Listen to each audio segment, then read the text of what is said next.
En 1989, el gobierno mexicano disolvió el Instituto Mexicano del Café. De un día para otro, los precios garantizados que durante décadas habían sostenido a más de 200,000 productores cafetaleros del centro de Veracruz se cayeron al suelo. La Sierra de Huatusco, los ranchos de Coatepec, los pueblos de Jico, de Teocelo, de Coscomatepec, perdieron su sustento en menos de 5 años. Los hijos de los cafetaleros empezaron a irse. Primero a Jalapa. Después al Distrito Federal. Después más lejos. Las mujeres que se quedaron, madres, abuelas, viudas, siguieron cocinando lo mismo que llevaban cocinando 4 generaciones. Pero ya no había para quién. Una mujer mayor de un rancho cerca de Jico, recogida en un archivo de tradición oral de los años 90, lo dijo así: antes ponía mesa para 9. Hoy pone plato para 1 y todavía le sobra comida. Esa hoja santa con maíz tierno que ponía en la mesa para 9 es la número 25 de esta lista. La número 17 es un caldo de bagre que se cocía en olla de barro a la orilla del río Filobobos y dejó de hacerse cuando los nietos ya no aprendieron a pescar.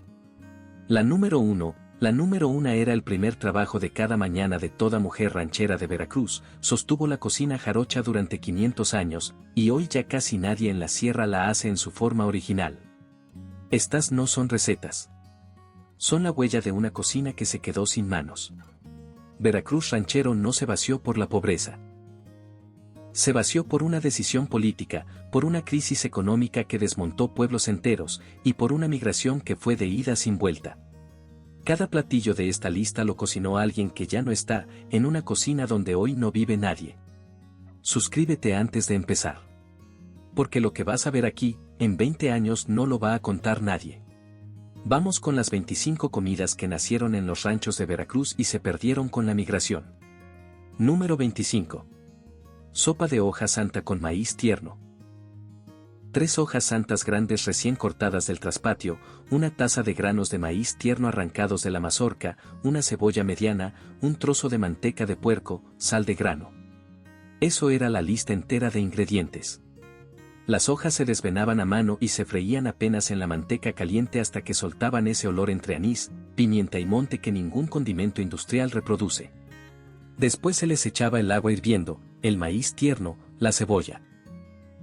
La olla de barro se dejaba al fogón de leña hasta que el caldo se ponía verde oscuro y el grano de elote crujía apenas con el diente. En los ranchos cafetaleros de la zona de Coatepec y Teocelo, esta sopa se preparaba de junio a septiembre, cuando coincidía la temporada de lluvias con el maíz tierno de la milpa. Era la sopa de las mujeres que cocinaban para los peones que cortaban café desde antes del amanecer. El maíz salía de la milpa propia, las hojas de la mata del traspatio, la manteca del cerdo del corral. La sopa entera no costaba un solo peso. Hoy la hoja santa se vende a más de 100 pesos el kilo en supermercados de Polanco, presentada como hoja exótica para chef de fusión. La abuela de la sierra cafetalera no sabía que era exótica.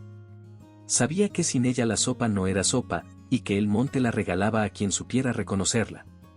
Era la sopa de las cocinas que esperaban a los peones. Las cocinas siguen ahí. Los peones, no. Número 24. Frijoles con plátano macho asado. Una taza de frijol negro de la milpa, un plátano macho casi maduro, una cebolla, un par de hojas de epazote, un poco de manteca, sal. El plátano se metía entero al rescoldo del fogón con la cáscara puesta. Se asaba lento, sin prisa, hasta que la cáscara se ponía negra y la pulpa adentro quedaba dorada y dulce, casi acaramelada. Mientras tanto los frijoles ya iban hirviendo en olla de barro con la cebolla y la manteca. Cuando el plátano estaba listo, se pelaba con cuidado, se cortaba en rebanadas gruesas y se metía a los frijoles los últimos 15 minutos. El epazote entraba al final. En los ranchos del Sotavento, en la cuenca del Papaloapan, este plato era la cena de los días que el peón regresaba tarde de la sabana. El plátano macho era de la mata propia, el frijol del costal del año, el epazote brotaba solo en cualquier rincón de tierra suelta. Una cena entera para una familia de 8 personas se preparaba con menos de lo que hoy cuesta una soda. Esa combinación de frijol negro, plátano dulce y epazote tiene proteína completa, potasio, hierro y antiparasitarios naturales. La abuela jarocha lo llamaba comida de aguante. Los nutriólogos lo llamarían hoy alimento funcional. Es lo mismo, dicho con palabras distintas. La mata del plátano sigue dando. Ya no hay quien la coseche. Número 23. Chayotes en pipián verde. 3 chayotes tiernos del enredijo del traspatio, una taza de pepita de calabaza tostada, 2 chiles verdes, un puño de cilantro, un diente de ajo, un trozo de manteca. Los chayotes se cocían enteros con todo y cáscara hasta que el cuchillo entraba sin esfuerzo. Mientras tanto, la pepita se tostaba en comal de barro hasta que tronaba como granizo y se molía en el metate de piedra junto con el chile, el ajo y el cilantro. Esa pasta verde se freía en manteca y se le añadía el agua de los chayotes. Se dejaba apretarse a fuego lento hasta que el pipián se ponía espeso y verde profundo, casi negro de tan denso. Los chayotes pelados se metían al final. En los ranchos del centro de Veracruz, en la zona de Naolinco y Misantla, este plato se hacía los viernes de Cuaresma cuando no se comía carne. Pero también se hacía cualquier semana del año en que el dinero no alcanzaba. La pepita de calabaza era el único ingrediente que había que comprar, y muchas familias la cosechaban de su propia milpa. La pepita molida en metate concentra grasas buenas, magnesio, zinc. La que se vende hoy en supermercado, refinada y rancia, no es la misma cosa. La de la abuela ranchera tronaba al tostarse y olía a tierra recién mojada. La industrial no huele a nada. El metate sigue en la cocina. Pero ya nadie sabe pasarle la mano. Número 22. Atole agrio. Masa de maíz fermentada durante 3 días, agua, piloncillo, una rama de canela, sal. La masa se dejaba reposar en una olla de barro tapada con un trapo, en un rincón fresco de la cocina, durante 3 días completos. La fermentación natural la convertía en algo entre amargo y ácido, con un olor punzante que las cocinas modernas no toleran. Cuando estaba lista, se disolvía en agua y se ponía a hervir con piloncillo y canela, removiendo sin parar para que no se cortara. El atole salía espeso, blanco grisáceo, agrio en la lengua y dulce al final, una contradicción en cada cucharada. En la Huasteca veracruzana, en los pueblos de la zona de Chicontepec y Tantoyuca, este atole se servía a las 5 de la mañana, antes de que los hombres salieran a la milpa. Tiene origen prehispánico documentado, anterior a la llegada del trigo y de cualquier endulzante europeo. Las mujeres lo aprendían a hacer alrededor de los 12 años. Era la prueba de que ya estaban listas para casarse. Hoy ese atole es un alimento probiótico fermentado, primo lejano del kombucha que se vende a 70 pesos en cafeterías de la Roma. La abuela huasteca no sabía que era un probiótico. Sabía que ese atole curaba la diarrea de los niños, asentaba el estómago de los viejos y aguantaba 8 horas de trabajo en la milpa. Lo aprendió de su madre, que lo aprendió de la suya. La olla de barro espera 3 días. Hoy nadie tiene 3 días para esperar nada. Número 21. Memelas con manteca y queso de rancho. Masa de maíz nixtamalizada en cal, manteca de cerdo, frijol negro refrito, queso fresco del rancho, sal. La masa se palmeaba a mano en óvalos gruesos del tamaño del dedo medio. Se cocían en comal de barro, primero por un lado y después por el otro, hasta que tomaban un color tostado parejo. Antes de servirlas, se les pellizcaban los bordes hacia arriba formando una pequeña pared, y en el centro se untaba manteca caliente, una capa de frijol refrito y se desmoronaba el queso del rancho. Se comían en la mano, todavía humeando, sin cuchara, sin plato. En los ranchos del centro de Veracruz, en la zona de Jalapa rural y de Naolinco, las memelas eran el desayuno de las 5 de la mañana. La masa se hacía la noche anterior, el queso era de la vaca de la familia, los frijoles del costal del granero. Una memela alimentaba a un peón hasta el almuerzo de las 11. 3 memelas alimentaban a un hombre el día entero. La memela industrial que hoy se vende en mercados turísticos lleva harina de maíz refinada, manteca vegetal hidrogenada y queso pasteurizado de bolsa. La memela ranchera era otra cosa.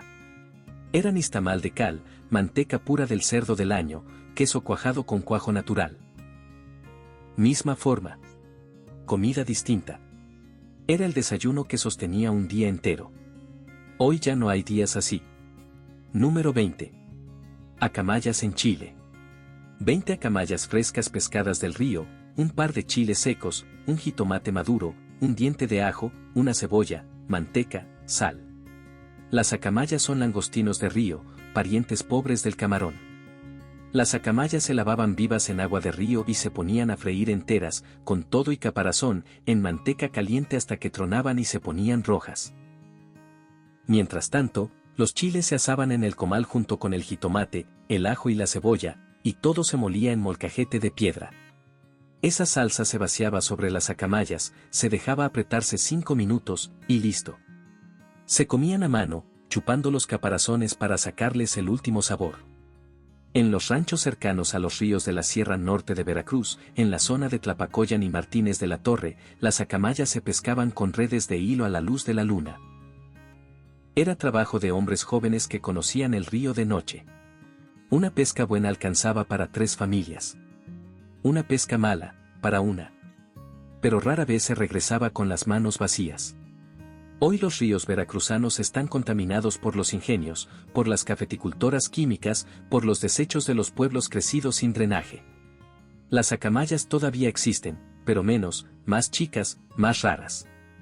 Y los nietos de los pescadores ya no saben en qué piedra esconde la acamaya su nido. El río sigue corriendo. Lo que cambió fue quien sabía leerlo. Detente un segundo. Estas comidas que llevas escuchadas no son cocina. Son un sistema completo de inteligencia campesina diseñado durante 500 años por mujeres que nunca pisaron una escuela y que entendían más de nutrición, de fermentación, de aprovechamiento de proteínas y de economía doméstica que cualquier nutriólogo titulado en Polanco.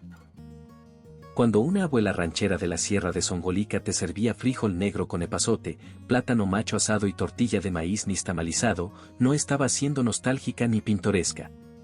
Estaba citando, sin saberlo, 8.000 años de domesticación del maíz, 2.000 años de nixtamalización mesoamericana y 5.000 años de selección genética de variedades nativas. Eso no es comida humilde. Eso es un archivo biológico de la historia de México guardado en un fogón de leña. Y cada vez que una de esas abuelas se muere sin pasarle la receta a nadie, se borra una página entera de ese archivo. Para siempre. Número 19. Pemoles. Manteca de puerco bien batida, harina de maíz tostado, piloncillo molido, un huevo, una pizca de canela, sal apenas. Nada más. La manteca se batía a mano hasta que se ponía blanca y esponjosa, lo cual tomaba 20 minutos de paciencia. Después se le iba incorporando la harina de maíz tostado y el piloncillo poco a poco, hasta formar una masa firme pero suave. Se moldeaban con la mano en formas de rosquilla, de figura humana, de animales. Se acomodaban en el comal o en el horno de barro y se cocían a fuego bajo hasta que tomaban un color caoba oscuro y un crujido seco al partirse. En la Huasteca veracruzana, en los pueblos de la zona de Tantoyuca y Pánuco, los pemoles se hacían para los días de muertos, para las primeras comuniones, para las bodas. Pero también se guardaban en latas de manteca para los hijos que andaban lejos en las cuadrillas de zafra. Un pemol bien hecho aguantaba 3 meses sin echarse a perder. Era el alimento que viajaba sin refrigeración, el primer pan de la migración interna mexicana. Hoy lo que se vende como pemol en las panaderías comerciales es otra cosa: harina blanca, margarina industrial, azúcar refinada. La textura es harinosa, no se quita. El sabor es plano, no profundo. Lo importante del pemol auténtico era la manteca de cerdo de patio y el maíz tostado en comal de barro. Sin esas dos cosas, no es pemol. Es galleta seca con forma huasteca. Aguantaba 3 meses en una lata. Aguantó la migración. No aguantó el olvido. Número 18. Tamales de chipilín. Masa de maíz, hojas tiernas de chipilín recogidas del monte, manteca de cerdo, sal, hojas de plátano para envolver. El chipilín es una hierba silvestre de hoja pequeña, parecida al trébol, que crece sola en los terrenos de barbecho del sur de Veracruz. Las hojas se lavaban y se picaban finas. Se mezclaban con la masa amarilla bien batida con manteca caliente y sal. La masa quedaba moteada de verde, perfumada con un olor que está entre el monte húmedo y la hierba recién cortada. Se ponía una cucharada gorda en cada hoja de plátano pasada por el comal para hacerla flexible, y los tamales se cocían al vapor durante 1 hora en olla tapada con más hojas de plátano.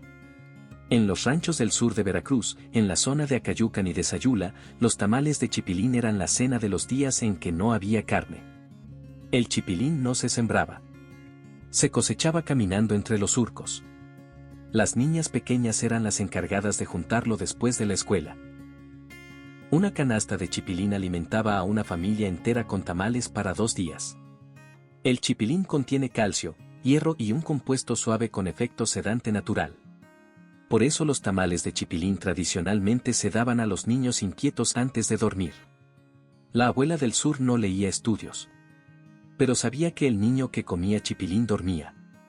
Esa observación viaja en la receta sin necesidad de farmacología. La hierba sigue creciendo en los terrenos baldíos.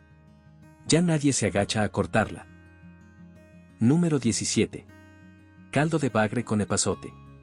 Un bagre fresco recién pescado, un par de jitomates, una cebolla, ajos, epazote, un chile serrano, sal. El bagre se limpiaba a la orilla del río, todavía moviéndose, y se cortaba en trozos gruesos. La cabeza se aprovechaba entera porque ahí estaba el sabor más profundo. Todo se ponía en olla de barro con agua, los jitomates asados, la cebolla, los ajos, el chile. Se dejaba hervir 20 minutos a fuego de leña. El epazote entraba al final, solo 2 o 3 ramas, porque más de eso amargaba el caldo. Se servía con tortilla recién hecha y un limón partido. En los ranchos cercanos a los ríos de la Sierra Norte de Veracruz, en la zona de Tlapacoyan y de Filobobos, el caldo de bagre era la comida de los hombres que regresaban de pescar antes del mediodía. Un bagre grande alimentaba a 6 personas. La pesca era trabajo de viejos, no de jóvenes, porque requería paciencia y conocimiento del río que solo se acumula con los años. Cuando los hijos del rancho se fueron, los viejos siguieron pescando solos. Cuando los viejos murieron, ya no había quien le enseñara al nieto en qué hora del día sale el bagre, en qué piedra se esconde, con qué carnada muerde. Hoy en esos ríos sigue habiendo bagres. Pero ya no hay quien los pesque. La carnicería del pueblo vende tilapia de granja, congelada y blanda, traída en camión desde Tabasco. El bagre sigue en el río. El que sabía pescarlo se fue al norte y no volvió. Número 16. Tlatlapas. Frijol negro cocido y machacado, masa de maíz, manteca, una rama de epazote, un chile seco, sal. Eso era todo. Los frijoles ya cocidos del día anterior se machacaban en molcajete junto con el chile asado. Se freían en manteca caliente hasta que se secaban un poco y soltaban su olor a tierra y a humo. Aparte se hacía un atole espeso de masa de maíz disuelta en agua, batido con cuchara de madera para que no se pegara. El frijol machacado se mezclaba con ese atole, se le añadía el epazote y se dejaba apretarse a fuego bajo hasta que la cuchara se quedaba parada en el centro del cazo. En los ranchos del centro de Veracruz, en la zona de Perote y de las llanuras frías arriba de Jalapa, las tlatlapas eran la cena del invierno, cuando la helada matutina hacía imposible ordeñar antes del amanecer. Era una comida de aprovechamiento puro, frijol del día anterior, masa que sobraba de las tortillas, un poquito de manteca. Costaba lo más cercano a cero que una comida puede costar. Pero también era lo más cercano a una comida completa que una familia ranchera podía servirse. Frijol negro y maíz nixtamalizado, juntos en el mismo plato, dan proteína completa con todos los aminoácidos esenciales. Eso lo descubrió la nutrición moderna en los años 60. Las abuelas del altiplano veracruzano lo sabían sin saberlo desde el siglo XVI. Era la comida de aguantar el invierno. Aguantó 4 siglos. No aguantó la migración. Número 15. Mone de pez en hoja de papatla. Un pescado fresco de río o de laguna, hojas grandes de papatla, una cebolla, un par de chiles verdes, un jitomate, sal, manteca. El pescado se limpiaba pero se dejaba entero, con cabeza y cola. Se le untaba sal por dentro y por fuera. Sobre una hoja de papatla previamente pasada por el comal para ablandarla, se acomodaba el pescado y se le ponían encima la cebolla en rebanadas, el jitomate, los chiles, una cucharada de manteca. La hoja se cerraba como tamal, se amarraba con un tirita de la misma hoja, y se metía a las brasas del fogón directamente, sin agua, sin olla. 20 minutos de brasa. La hoja por fuera se ponía negra.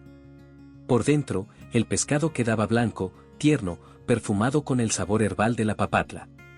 En la zona de los Tuzlas, en los pueblos cercanos a las lagunas y al río Coatzacoalcos, el mone era la comida de los pescadores. Pero también era la comida ceremonial de los días grandes. La papatla no se compraba, se cortaba caminando al monte.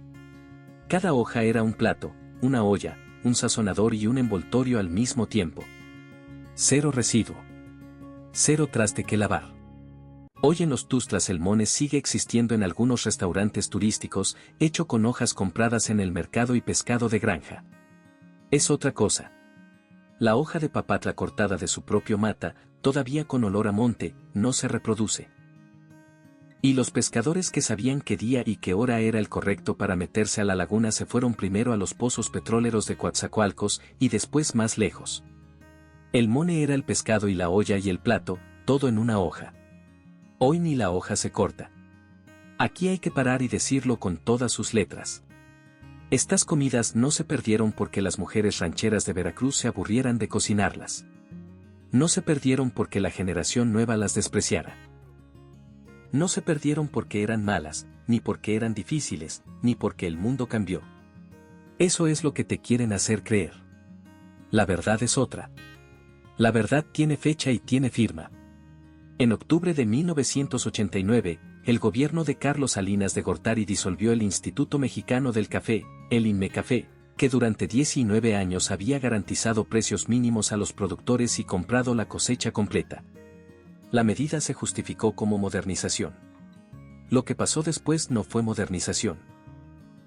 Fue desmantelamiento. El precio internacional del café, ya golpeado por el rompimiento del Pacto Internacional del Café en julio de 1989, se desplomó. En menos de 5 años, el café veracruzano cayó de pagar lo suficiente para sostener una familia, a no pagar ni el costo de cosecharlo. 280,000 productores quedaron a la deriva. La Sierra Cafetalera de Veracruz, que había sido segundo productor nacional, se vació. Y mientras eso pasaba, mientras los rancheros perdían sus tierras y sus cosechas, mientras las cocinas se quedaban sin gente para quien cocinar, las mismas personas que firmaron la disolución del INMECAFE firmaron también el Tratado de Libre Comercio que en 1994 abrió el país al maíz subsidiado de Estados Unidos. El maíz importado entró a precios contra los que ningún campesino veracruzano podía competir. La milpa, que había sido el corazón de toda la cocina ranchera de Veracruz, se volvió un acto de resistencia económicamente irracional. Esto no fue accidente. Esto fue política. Costó 2 generaciones desmontar una cocina que tardó 500 años en construirse. Tu abuela del rancho cafetalero no perdió sus recetas porque ya no le interesaban. Las perdió porque le quitaron primero la milpa, después el comprador del café, después los hijos. Cuando llegó el día en que ya no había para quien cocinar, la receta se quedó en su cabeza un rato más y después se fue con ella. Y a alguien le convino. A los importadores de maíz amarillo. A las cadenas de comida procesada. A los políticos que firmaron sin entender lo que firmaban. A todos ellos les convino. A las abuelas no. Número 14. Picaditas con manteca y frijol negro. Masa de maíz nixtamalizado, manteca de puerco, frijol negro refrito, salsa verde de molcajete, queso fresco del rancho. La masa se palmeaba en discos del tamaño de la palma de la mano. Se ponían a cocer en comal de barro, y a la mitad de la cocción, antes de que terminaran de cuajar por arriba, se sacaban del comal y se les pellizcaba el borde hacia arriba con los dedos, formando un cuenco bajito. Volvían al comal el lado contrario. Cuando estaban listas, se untaban con manteca caliente, se les ponía una cucharada de frijol y un cucharón pequeño de salsa verde. El queso se desmoronaba al final. Se comían en la mano. Una persona normal se comía 5 o 6. Los peones, 12. En los ranchos del centro de Veracruz, en la zona de Jalapa rural, de Coatepec y de Naulinco, las picaditas eran el almuerzo de las 11 de la mañana. Se hacían frescas cada día. La masa de la noche anterior no servía, tenía que ser nixtamal del amanecer. La salsa verde se molía a las 9. Las picaditas se palmeaban a las 10:30. A las 11 en punto, los peones llegaban del establo y comían. La picadita de mercado turístico que hoy se vende en Jalapa es otra cosa. Lleva masa de harina industrial, manteca vegetal, salsa de bote y queso pasteurizado. Tiene la forma. No tiene el alma. La diferencia es de unos 30 minutos de trabajo a mano. Y los 30 minutos a mano fueron lo primero que se perdió cuando la cocinera tuvo que salir a trabajar en la maquila. La forma se quedó. El sabor verdadero se fue con quien tenía tiempo para hacerlo. Número 13. Tamales de masa colada con frijol negro. Masa de maíz colada a través de un sedazo fino para quitarle todos los grumos, manteca de cerdo bien batida, frijol negro entero cocido con epazote, hojas de plátano, sal. La masa colada es la versión refinada de la masa de tamal. En vez de la textura granulada del nixtamal común, se cuela a mano en sedazo hasta quedar tan suave como una crema. Eso requiere paciencia y manos fuertes. Se bate con manteca caliente y sal hasta que flota un trozo en agua, prueba que la abuela le hacía sin termómetro y sin reloj. Se extiende una capa delgada sobre la hoja de plátano, se pone encima una cucharada de frijol negro entero con epazote, se cierra el tamal en sobres planos y se cuece al vapor 40 minutos. En el sur de Veracruz, en la zona de Acayucan, San Andrés Tuxtla y Sayula, los tamales de masa colada eran tamales de fiesta. Se hacían para bodas, bautizos, días grandes. Pero también se hacían los domingos de cada año, cuando la familia entera se sentaba a comer junta. Cada tamal pesaba poco más de 100 gramos. Pero alimentaba más que 3 tamales comunes, porque la masa colada se digiere despacio. Hoy lo que se vende como tamal de masa colada en los mercados es masa común disfrazada. La verdadera masa colada toma 4 horas de trabajo entre el colado, el batido y la prueba. 4 horas que ninguna cocinera moderna tiene, ninguna cadena restaurantera puede pagar y ningún cliente de mercado quiere costear. La técnica todavía existe en pueblos pequeños. Existe gracias a 3 o 4 abuelas en cada pueblo, que ya pasan los 80. 4 horas de masa por un tamal. Era el lujo de las cocinas que tenían tiempo. Ya no quedan. Número 12. Gorditas de horno. Masa de maíz, manteca, piloncillo molido, una pizca de anís, sal, agua. A veces, un huevo. La masa se mezclaba con manteca derretida, piloncillo y anís hasta formar una pasta firme y dulzona. Se moldeaba a mano en discos gruesos del tamaño de la palma. Se acomodaban en hojas de plátano dentro del horno de barro, ese horno que cada rancho del Sotavento tenía afuera de la cocina, abovedado, calentado durante 1 hora con leña hasta que las paredes interiores estaban blancas de calor. Se metían las gorditas, se tapaba la boca del horno con un comal y un trapo mojado, y se dejaban 20 minutos. Salían doradas por fuera, esponjadas por dentro, ligeramente dulces, ligeramente saladas, perfumadas con anís. En los ranchos del Sotavento veracruzano, en la zona de Alvarado, Tlacotalpan y Cosamaloapan, las gorditas de horno se hacían los sábados por la tarde y duraban hasta el miércoles. Eran la merienda de los niños, el almuerzo del peón en la sabana, el regalo que se mandaba al compadre del rancho vecino. Se transportaban en canastos cubiertos con servilletas bordadas. No necesitaban refrigeración. Aguantaban semanas y se guardaban bien. Los hornos de barro de los ranchos jarochos siguen ahí, en patios traseros vacíos, derrumbándose lentamente. Hace 50 años se calentaban una vez por semana. Hace 30, una vez al mes. Hoy, ninguna. La última gordita de horno auténtica de cada rancho la hizo la última abuela que vivió ahí. Cuando se murió, se llevó la receta y el horno se quedó frío para siempre. El horno sigue en el patio. Los ladrillos siguen ahí. La mano que prendía el fuego, no. Número 11. Cecina secada al sol con limón y chile pasilla. Carne de res cortada en lonjas finas, sal de grano, sol fuerte, un alambre, paciencia. La carne se cortaba en lonjas largas de no más de 1 centímetro de grosor. Se salaba con sal de grano gruesa por ambos lados y se colgaba al aire libre, en un alambre tendido bajo techo pero al sol matutino, durante 4 a 6 horas dependiendo del clima. La carne perdía agua, concentraba sabor y se ponía oscura, casi café, sin echarse a perder gracias a la sal. Para servirla, se asaba apenas en el comal, se rociaba con limón fresco y se acompañaba con salsa molcajeteada de chile pasilla. En la zona de Naolinco, en el centro de Veracruz, la cecina sigue siendo un emblema regional, pero la verdadera cecina ranchera, la que se hacía en cada casa para conservar la carne sin refrigerador, prácticamente desapareció. Era una técnica de conservación, no un producto gourmet. La carne se secaba al sol porque no había refrigerador. Cuando llegó el refrigerador, en los años 70, dejó de tener sentido secar la carne. La técnica se perdió en una generación. Hoy lo que se vende como cecina en Naolinco es un producto de carnicería profesional, secado en cuartos fríos con ventiladores, salado a máquina, etiquetado y empaquetado al vacío. Cumple. Pero no es lo mismo que esa lonja oscura colgada en el alambre del traspatio bajo el sol de las 11 de la mañana, con las moscas que la abuela espantaba con un trapo de manta. Era carne salvada del calor por la sal y el sol. Era ingeniería sin diploma. Número 10. Pollo encacahuatado. Un pollo de rancho corral, un puño de cacahuate tostado, 2 chiles secos, un jitomate, ajo, cebolla, una raja de canela, manteca, sal. El pollo se cortaba en piezas y se doraba en manteca hasta que tomaba color por todos lados. Mientras tanto, en otro comal, se tostaban los cacahuates con todo y cáscara hasta que tronaban y se ponían oscuros.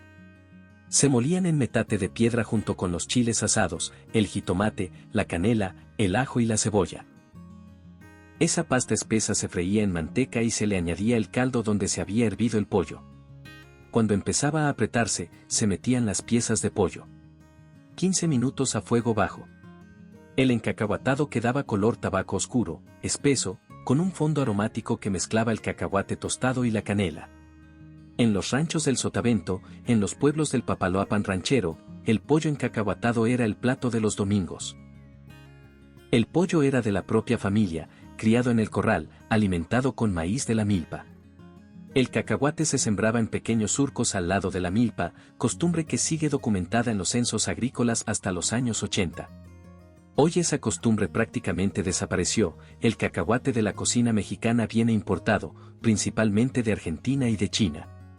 El pollo industrial de granja sustituye, en la mayoría de las cocinas de hoy, al pollo de corral. Pero el pollo de granja en encacahuatado da un caldo blando, sin profundidad. La grasa amarilla del pollo de patio, alimentado con maíz, era una parte indispensable del sabor. La perdimos sin enterarnos. El plato se sirve igual. La gallina que le daba alma, no. Número 9. Chichimbré. Harina de maíz, piloncillo molido, manteca, anís, una pizca de canela, agua. Sin huevo, sin levadura, sin azúcar refinada. Era un pan duro, casi galleta, que se horneaba en horno de barro o en comal grueso tapado. La masa se trabajaba a mano hasta quedar firme y ligeramente brillante por la manteca. Se moldeaba en figuras, rosquillas, animales, cruces, según la habilidad de la cocinera. Se cocía a fuego bajo durante media hora.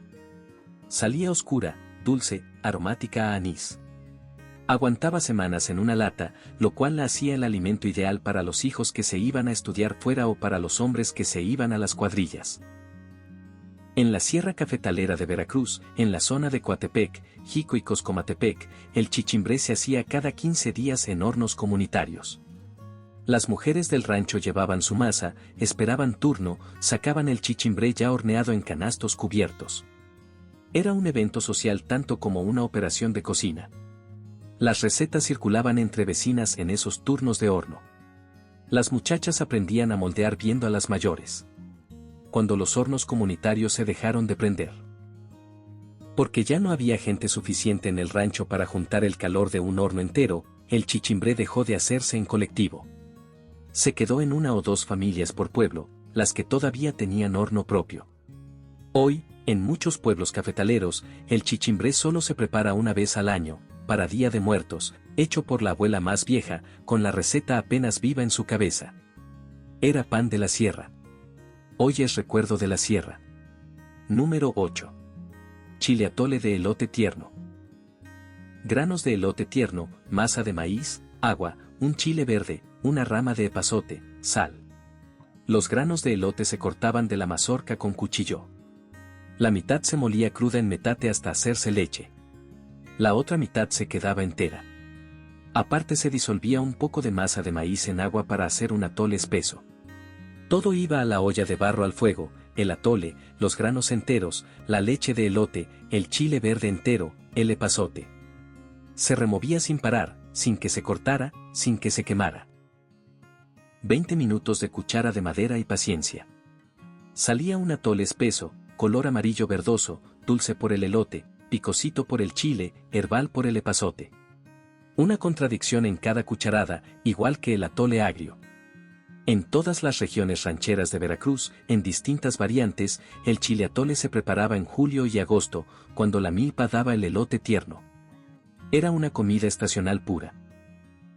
Imposible hacerla en otra época del año porque dependía de un grano que en pocas semanas pasaba de tierno a duro. Era la prueba viviente de que la cocina mexicana se construyó alrededor del calendario agrícola, no al revés.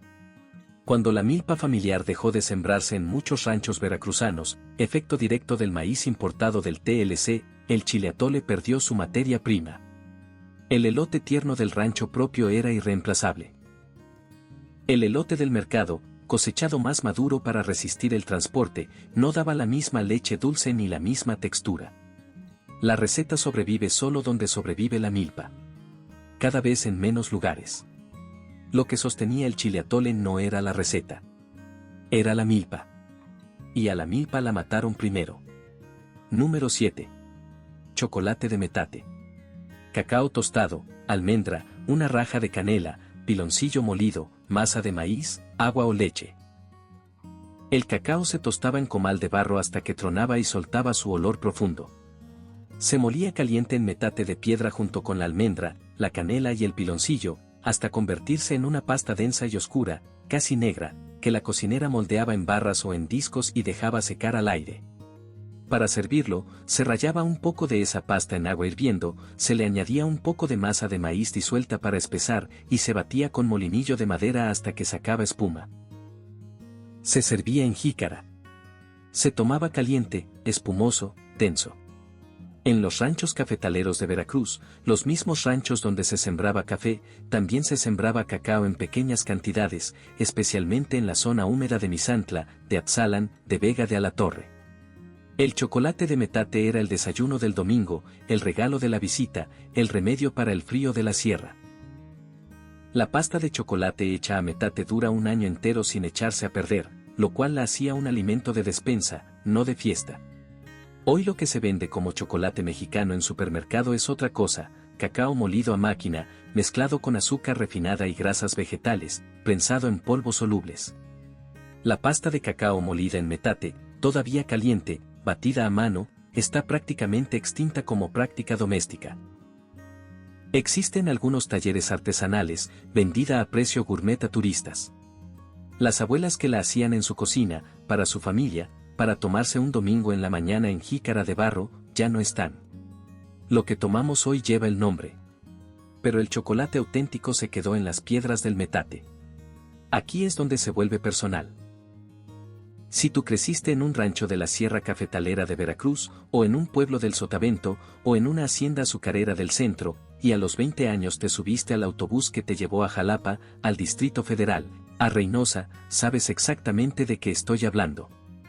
¿Sabes lo que es regresar al rancho de tu madre 20 años después, en la visita anual de Día de Muertos, y darse cuenta de que la cocina ya no huele igual? Que ya no hay gallina en el corral, porque tu madre ya no tiene fuerza para criarla. Que ya no hay leña arrumbada en la barda, porque ya nadie la corta. Que el horno de barro del patio se está cayendo. Que las hojas de plátano del traspatio están secas porque no hay quien las corte. Tu madre te recibe. Te abraza. Te cocina lo que puede, con el gas, con la sopa instantánea, con lo que se compra en la tienda de la esquina. Y los dos saben, sin decirlo, que el sabor de la cocina de tu infancia ya no se va a repetir. Que cuando ella se vaya, esa cocina entera se va con ella. Estos 25 platillos no son recetas. Son lo último que queda de un pueblo en el que viviste, en el que ya no vives y al que ya no puedes volver porque ya no existe. Número 6. Tlatonile. Carne de cerdo o de pollo de rancho, ajonjolí tostado, cacahuate, masa de maíz, chile chipotle de la región, jitomate, hojas de aguacatillo, manteca, sal. El tlatonile es un mole oscuro y espeso, propio de la Sierra de Misantla, que comparte parentesco lejano con los moles del centro de México pero tiene su propio carácter. El ajonjolí, el cacahuate y la masa se tostaban juntos en comal hasta dorarse parejo. Los chipoutlas secos se asaban aparte. Todo se molía en metate o en molino comunitario. El jitomate se asaba al fogón.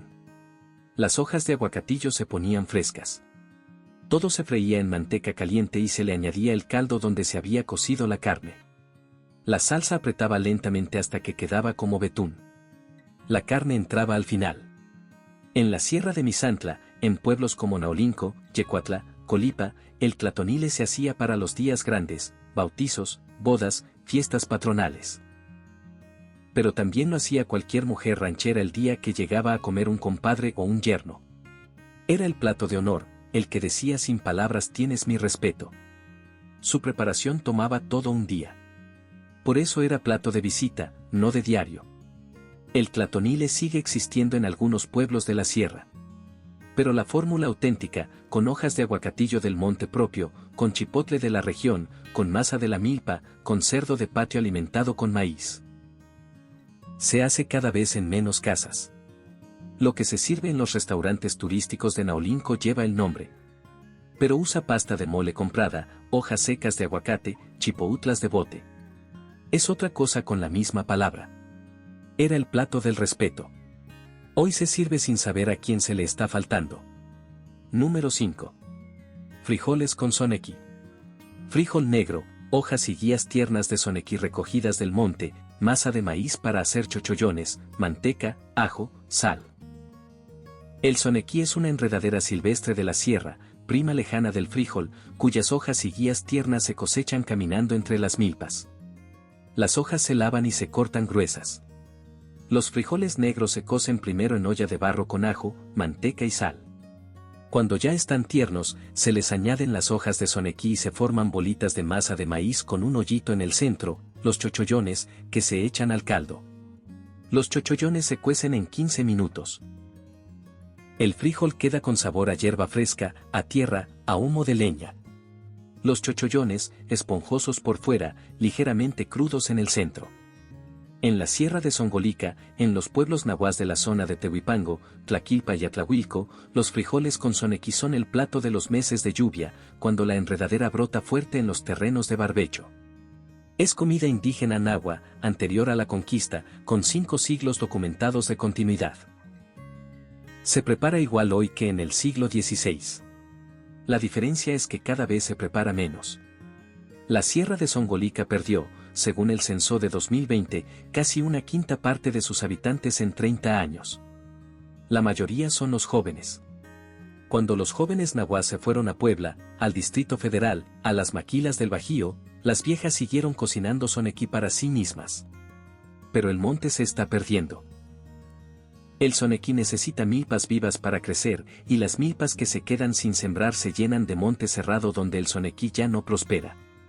La planta y el plato dependen de un sistema agrícola entero. Cuando el sistema se cae, la planta se enrarece y la receta queda flotando sin ingrediente. 5 siglos de receta. 2 décadas de vaciado. La cuenta no cuadra. La cuenta no cuadrará. ¿Cuándo fue la última vez que tú comiste algo que tu madre o tu abuela cocinó con sus manos, con manteca de la propia, con maíz que ella misma desgranó? Si tienes que pensarlo, ya pasó demasiado tiempo. Si ya no puedes, porque ella ya no está, porque la cocina del rancho ya se cerró, porque tú estás demasiado lejos, entonces sabes con exactitud por qué este video tenía que existir. Estos 4 últimos platillos que vienen son lo más importante. Son el corazón. Son la prueba de que Veracruz ranchero no fue un capricho de cocina pintoresca. Fue una civilización doméstica completa que se desarmó en 30 años.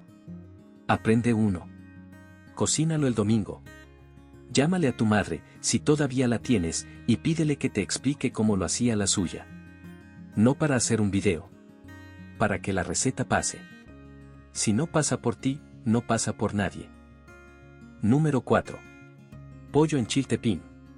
Un pollo de rancho, un puñado de chiltepines secos, jitomate, ajo, cebolla, manteca, sal. nada más. La sencillez extrema es parte del plato. El pollo se cortaba en piezas y se freía en manteca hasta que doraba. Los chiltepines, esos chiles diminutos y feroces que crecen silvestres en los traspatios y en los matorrales del campo veracruzano, se asaban brevemente en el comal y se molían en molcajete junto con el jitomate asado, el ajo y la cebolla. La salsa quedaba color rojo vivo, picosa hasta el dolor. Se vaciaba sobre el pollo dorado, se tapaba la olla, y se dejaba apretarse a fuego bajo durante 15 minutos. Salía picosísimo, brillante, perfumado por la grasa del pollo de patio. En los ranchos del centro y norte de Veracruz, el chiltepín no se sembraba, se cosechaba caminando.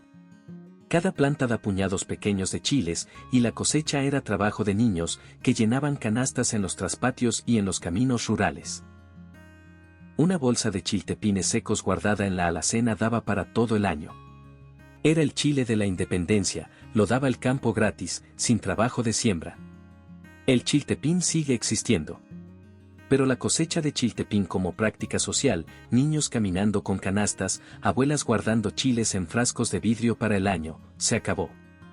Hoy el chiltepín se compra a precios altísimos en mercados gourmet, vendido como producto exótico. La planta sigue dándolo gratis. Lo que se perdió no fue la planta. Fue la mano que sabía cuándo ir por él. El monte sigue regalando. La que sabía recibir el regalo se fue. Número 3. Mole de jico, versión ranchera. Múltiples chiles secos, almendras, cacahuate, ajonjolí, pasitas, ciruela pasa, plátano macho, chocolate de metate, jitomate, ajo, cebolla, especias, hojas de aguacatillo, pan duro, manteca, sal, caldo de pollo de rancho. Lista larga. Plato de fiesta. El mole de jico tiene una particularidad que lo distingue del mole poblano y del mole oaxaqueño, lleva ciruela pasa y plátano macho frito, lo que le da un dulzor frutal único, y va más oscuro, casi negro, casi sin brillo. La preparación auténtica tomaba 2 días. Día 1, tostar y limpiar todos los chiles, tostar las semillas, freír las pasitas, freír el plátano, asar los jitomates. Día 2. Moler todo en metate, freír la pasta entera en una sola olla con manteca caliente hasta que casi se quema, añadir el caldo, dejar apretarse durante 3 horas a fuego muy bajo, removiendo cada poco para que no se pegue. Servir sobre pollo o pavó, con arroz blanco, ajonjolí espolvoreado y tortilla recién hecha. En Jico y en los pueblos de la Sierra Cafetalera, el mole era el plato sagrado de las bodas. Se preparaba en cazuelas de barro tan grandes que requerían 2 personas para moverlas. Las mujeres del rancho se reunían 3 días antes de la boda en la casa de la novia, una para tostar chiles, otra para moler en metate, otra para freír el plátano, otra para vigilar la olla. El mole de jico no era una receta. Era un acto colectivo de las mujeres del pueblo entero. Hoy el mole de jico es un producto de marca registrada. Se vende en frascos, en pastas, en restaurantes turísticos. Lo que se perdió no fue la receta está documentada y se enseña. Lo que se perdió fue el acto colectivo, las 4 mujeres reuniéndose 3 días antes, el metate compartido, las conversaciones alrededor de la olla, la economía social de un pueblo que se cuidaba a sí mismo. Eso no se vende en frasco. La receta sigue. La comunidad que la hacía posible, no. Número 2. Zacahuil. Masa de maíz martajado, no molido fino, sino quebrado a golpe, manteca, chiles secos, un cerdo entero o un pavó, hojas de plátano, una hoguera grande, un horno de tierra. El zacahuil es el tamal más grande de México. Mide a veces hasta 2 metros de largo. Se prepara para fiestas grandes en la Huasteca veracruzana, en pueblos como Tantoyuca, Chicontepec, Pánuco. La masa se mezcla con manteca y chiles molidos hasta quedar firme y rojiza.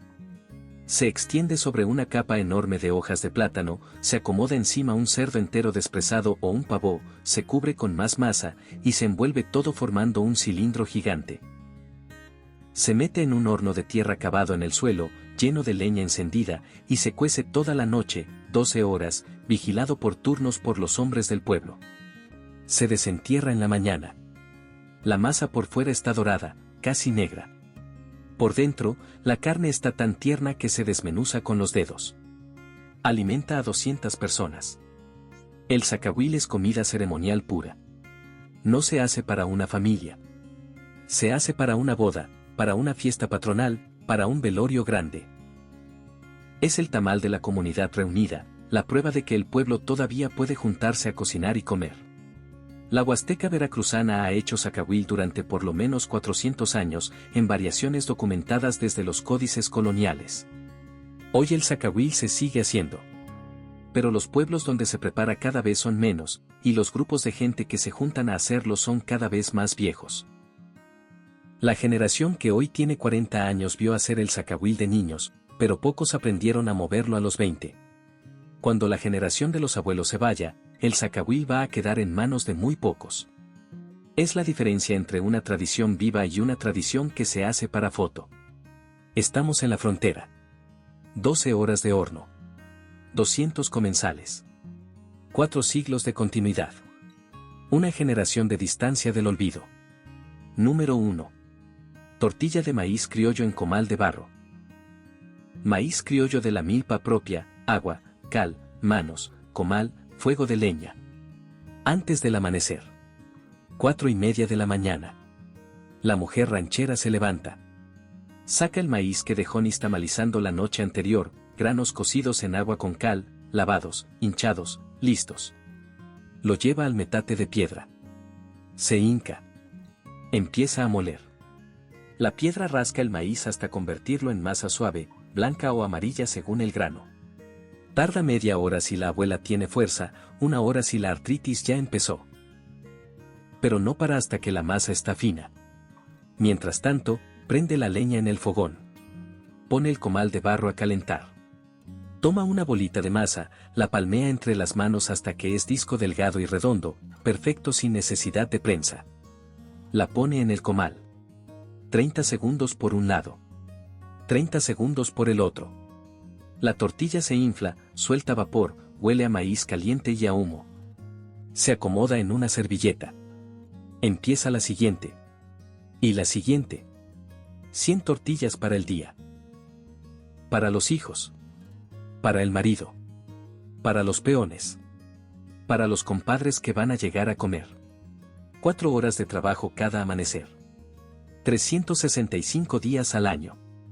Sin queja. La tortilla de maíz criollo en comal de barro es la base sobre la cual se construyó toda la cocina jarocha rural. Sin ella, ninguna de las otras 24 recetas de esta lista tiene sentido. Las picaditas se hacen sobre tortilla. Los frijoles se comen con tortilla. La sopa se acompaña con tortilla. El mole se sopea con tortilla. La tortilla no es un acompañamiento. Es el plato. Lo que se vende hoy como tortilla en las tiendas, la de bolsa, la de tortillería con harina industrial, la de máquina con maíz amarillo importado de agua, no es la misma cosa. La tortilla de maíz criollo de milpa propia, nixtamalizada en cal, molida en metate, palmeada a mano, cocida en comal de barro al fuego de leña, prácticamente desapareció como práctica doméstica diaria en una sola generación. Las abuelas que todavía la hacen así están casi todas arriba de los 70 años. Sus hijas la hacen a veces. Sus nietas, casi nunca.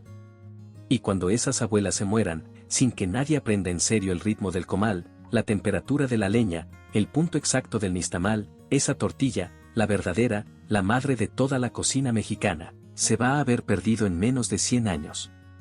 Veracruz ranchero perdió la tortilla de comal de barro porque perdió la milpa.